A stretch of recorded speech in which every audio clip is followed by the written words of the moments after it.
नमस्कार। आज इस वीडियो में हम बात करेंगे अर्थव्यवस्था और उत्पादन संबंध के बारे में। जैसा कि हम सभी जानते हैं कि मनुष्य को जीवित रहने के लिए तीन मूलभूत आवश्यकताओं की पूर्ति की ज़रूरत होती है। रोटी, कपड़ा और मकान। बिना इनको प्राप्त किए मनुष्य का जीवित रहना कठिन होता है और उसका सामाजिक जीवन भी खतरे में पड़ जाता है। इन आवश्यकताओं की पूर्ति के लिए उसके द्वारा किए जाने वाले प्रयत्न अर्थव्यवस्था को जन्म देते हैं। वह उत्पादन करता है और उत्पादित वस्तु का उपभोग भी। लेकिन उत्पादन का कार्य केवल अकेला व्यक्ति नहीं करता, बल्कि इसमें अन्य लोगों के सहयोग की आवश्यकता भी पड़ती है। उत्पादन करने वाले लोगों में भी उत्पादित की हुई वस्तु या श्रम के मूल्य का वितरण करना पड़ता है। सभी वस्तुओं का उत्पादन भी एक या कुछ व्यक्तियों के द्वारा नहीं होता, इसलिए उसे अपने द्वारा उत्पादित वस्तु दूसरे लोगों को देकर उसके बदले में दूसरी वस्तु लेनी होती है, जिससे कि विनिमय प्रारंभ होता है। इस प्रकार उत्पादन, उपभोग, विनिमय और वितरण मिलकर मनुष्य के आर्थिक जीवन को क्रियाशील बनाते हैं और एक अर्थव्यवस्था को जन्म देते हैं। अब हम बात करते हैं अर्थव्यवस्था की परिभाषाओं के बारे में। अर्थव्यवस्था को परिभाषित करते हुए पिडिंगटन लिखते हैं, आर्थिक प्रणाली लोगों की भौतिक आवश्यकताओं की संतुष्टि के लिए उत्पादन की व्यवस्था, वितरण पर नियंत्रण तथा समुदाय में स्वामित्व के अधिकारों एवं दावों को निर्धारित करती है। इसी तरह बिल्स तथा हाइजर के अनुसार आर्थिक संगठन व्यवहारों के प्रतिमान है तथा समाज का वह परिणाम स्वरूप संगठन है जो कि वस्तुओं और सेवाओं के उत्पादन, वितरण तथा उपभोग से संबंधित हैं।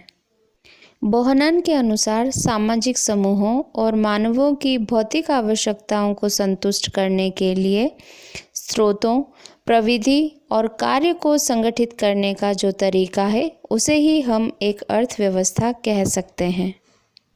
लूसी मेयर के अनुसार अर्थव्यवस्था का संबंध उन कार्यकलापों से है जिनसे लोग अपने साधनों, भौतिक और अभौतिक दोनों की व्यवस्था करते हैं और उनके विभिन्न उपयोगों में से कुछ को चुनते हैं ताकि प्रतिद्वंदी उद्देश्यों की पूर्ति के लिए सीमित साधनों का आवंटन किया जा सके। रेमंड फर्थ अर्थव्यवस्था को परिभाषित करते हुए लिखते हैं कि यह मानव कार्यकलापों का वह विस्तृत क्षेत्र है जिसका संबंध साधनों के परिसीमित उपयोग और संगठन से है। इस प्रकार मनुष्य विवेक द्वारा आवश्यकताओं से तारतम्य स्थापित करता है। मजुमदार और मदान के शब्दों में जीवन की दिन प्रतिदिन की अधिकाधिक आवश्यकताओं को कम से कम परिश्रम से पूरा करने हेतु मानव संबंधों तथा प्रयत्नों को नियमित एवं संगठित करना ही अर्थव्यवस्था है। इस प्रकार इन परिभाषाओं के आधार पर यह स्पष्ट होता है कि मनुष्य को जीवित रहने के लिए अपनी विभिन्न आवश्यकताओं को पूरा करना पड़ता है। इसके लिए उसे कुछ प्रयत्न करने पड़ते हैं। ये प्रयत्न ही अर्थव्यवस्था को जन्म देते हैं। इस अर्थव्यवस्था को हम दो भागों में विभाजित करके समझ सकते हैं। पहला सरल या ग्रामीण समाजों की अर्थव्यवस्था और दूसरी जटिल या आधुनिक समाजों की अर्थव्यवस्था। पहले हम बात करते हैं सरल या ग्रामीण समाजों की अर्थव्यवस्था के बारे में। आदिम समाजों की आर्थिक क्रियाएं प्रमुख रूप से शारीरिक अस्तित्व को बनाए रखने के लिए की जाती है, इसलिए उनकी अर्थव्यवस्था को निर्वाह अर्थव्यवस्था भी कहते हैं। उनकी मुख्य आवश्यकता या समस्या जो है वह उदरपूर्ति या जीवित रहने की होती है। इसके लिए उन्हें प्रकृति से संघर्षरत रहना होता है। उनमें उत्पादन और उपभोग करने वाले भिन्न भिन्न समूह नहीं होते। वहाँ परिवार की उत्पादन और उपभोग करने वाली इकाई एक ही होती है। परिवार ही अर्थव्यवस्था का मूल आधार होता है। आधुनिक अर्थव्यवस्था की तरह उनमें नियोजित अर्थव्यवस्था नहीं होती। ग्रामीण अर्थव्यवस्था की कुछ विशेषताएं जो हैं उनके बारे में बात करते हैं हम। पहली विशेषता कि इनका तकनीकी ज्ञान और स्तर बहुत निम्न होता है। अनुकूल जलवायु, वनस्पति और प्राकृतिक साधनों की प्रचुरता होने पर भी साधनों की सीमितता के कारण और ज्ञान के अभाव में उनका सीमित लाभ ही ये उठा सकते हैं। खुरपी, हैती, कुदाल, तीर धनुष, मछली पकड़ने के जाल और फंदे से ही वे अपना उत्पादन करते हैं। ये लोग भरण पोषण की न्यूनतम आवश्यकताएं भी काफ़ी कठिनाई से पूरी कर पाते हैं। प्रतिदिन या मौसम भर खाद्य संग्रहण में लगे रहना, अधिकांश समय कठिनाई का सामना करना और भूख के खतरे का बना रहना आदिम अर्थव्यवस्था के लक्षण होते हैं। दूसरी विशेषता होती है कि ये लोग भविष्य के लिए बचा कर रखने या संग्रह करने की प्रवृत्ति से मुक्त होते हैं। ये कुछ एकत्रित कर भी लेते हैं तो उसे लंबे समय तक सुरक्षित रखना नहीं जानते। पशुपालक अपने पशुओं की रक्षा रोगों से नहीं कर पाते। उत्पादन में भावी ज़रूरतों पर बहुत कम ध्यान दिया जाता है, इसलिए संग्रह की कठिनाई आती है। अधिकांशतः साधनों के अभाव के कारण वे अपनी सभी आवश्यकताओं की पूर्ति सीमित मात्रा में ही कर पाते हैं। थोड़े से आर्थिक साधनों पर अत्यधिक बल देने के कारण आर्थिक विकास ठीक ढंग से नहीं हो पाता है। तीसरी विशेषता है यातायात के साधनों का अभाव। इसके कारण अनाज और वस्तुओं के संग्रह में तथा एक स्थान से दूसरे स्थान पर सामान को ले जाने में बड़ी कठिनाई होती है। इसलिए इनकी आर्थिक क्रियाएं एक निश्चित भौगोलिक क्षेत्र तक ही सीमित रहती है और एक लघु क्षेत्र के बाहर इनके आर्थिक ढांचे का विस्तार नहीं हो पाता है। चौथी विशेषता होती है मुद्रा और बाजार की व्यवस्था का अभाव। इन लोगों में आधुनिक समाजों की तरह मुद्रा और बाजार की व्यवस्था नहीं होती और न ही बैंक और साख की सुविधाएं होती हैं। अधिकांशतः उनका विनिमय वस्तु विनिमय के रूप में ही प्रचलित होता है, इसलिए उनमें व्यापारी, दलाल, प्रतियोगिता व एकाधिकार का अभाव पाया जाता है। सरल समाजों की अर्थव्यवस्था की एक और विशेषता यह है कि यहाँ मुनाफाखोरी की प्रवृत्ति नहीं पाई जाती, क्योंकि अधिकांश उत्पादन सामूहिक रूप से होता है। वे पारस्परिक दायित्वों और सामूहिकता की भावना से बंधे होते हैं, इसलिए वे एक दूसरे से मुनाफा लेने की बात नहीं सोचते। यहाँ की अर्थव्यवस्था की एक विशेषता यह है कि उत्पादन और वितरण की तुलना में विनिमय पर कम बल दिया जाता है, क्योंकि सामूहिक रूप से जो कुछ उत्पादन किया जाता है उसका समान वितरण कर दिया जाता है। इनमें उत्पादन बिक्री के लिए नहीं किया जाता। बचत कम होती है, इसलिए विनिमय भी कभी कभी ही होता है। उत्पादन भी दैनिक जीवन की आवश्यकताओं को पूरा करने के लिए ही किया जाता है। एक विशेषता यह है कि आर्थिक और सामाजिक संबंधों में यहाँ कोई भेद नहीं होता।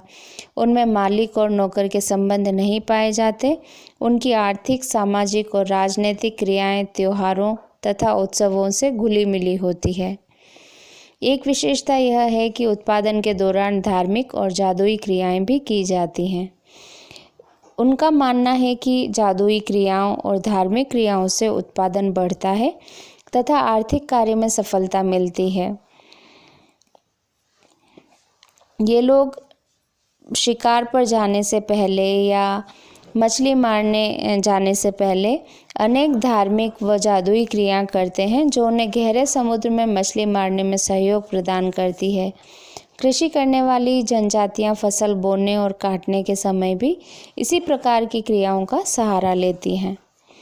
एक अन्य विशेषता यह है कि आदिम लोगों में नित्य प्रति आविष्कार, नवाचार और परिवर्तन कम होते हैं, इसलिए वहाँ स्थिरता अधिक पाई जाती है।